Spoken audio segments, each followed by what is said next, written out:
இடத்துக்கு போகிறோம் அப்படின்னா நம்ம சேஃபாக போகணும், பத்திரமா போயிட்டு ரிட்டன் வீட்டுக்கு வரணும்னு நினச்சி தான் நம்மளும் போவோம். அது பஸ்ஸாக இருந்தாலும் காராக இருந்தாலும் டூ வீலராக இருந்தாலும் அப்படி தான் நினச்சி போவோம். ஆனால் நம்ம வந்து டிரைவரை நம்பி தான் நம்ம வந்து ஒரு பஸ்ஸுலேயோ கார்லேயோ போவோம்.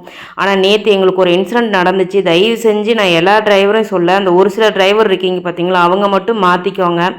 ஏன்னா இப்போ நாங்களாம் பார்த்தீங்கன்னா காலேஜ் போகிற பசங்களோ ஸ்கூல் போகிற பசங்களோ இப்போ பஸ்ஸில் போகிறாங்கன்னா சேஃபாக போய் பஸ்ஸை விட்டு இறங்கி ஸ்கூல் போயிடுவாங்க, வீடு வந்துடுவாங்க நம்பி தான் நாங்கள் அனுப்புகிறோம். ஆனால் நேற்று எங்களுக்கு ஒரு பெரிய ஒரு அசம்பாவிதம் நடந்துச்சு. அது என்னங்கிறது நான் உங்களுக்கு தெளிவாக சொல்லிடுறேன்.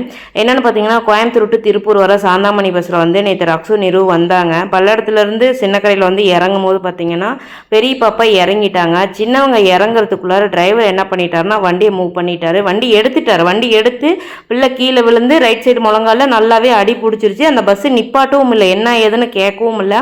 நான் உடனே என்ன பண்ணிட்டேன், நிருவோட ஃப்ரெண்டு வந்துட்டு சந்தியா அந்த பஸ்ஸில் இருந்தால் அவளுக்கு ஃபோன் பண்ணி அவள் கரெக்டாக அவளும் கூப்பிட்டா. நான் டிரைவர்கிட்ட ஃபோனை கொடுப்பான்னு சொல்லும் போது டிரைவர்கிட்ட ஃபோனை கொடுக்காம கண்டக்டர்கிட்ட கொடுத்தாங்க. கண்டக்டர் கேட்டதுக்கு சாரி மேடம், ஆப்போசிட்டில் பார்த்துட்டு நாங்கள் வந்து வண்டி எடுத்துட்டோம் சாரி அப்படின்ட்டாங்க. எனக்கு சரியான கோவம்ச்சு.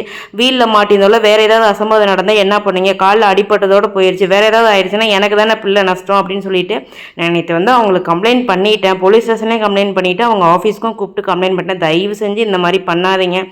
பிள்ளைங்க வராங்க, சேஃபாக வண்டியை டிரைவ் பண்ணுங்கள் ப்ளீஸ்.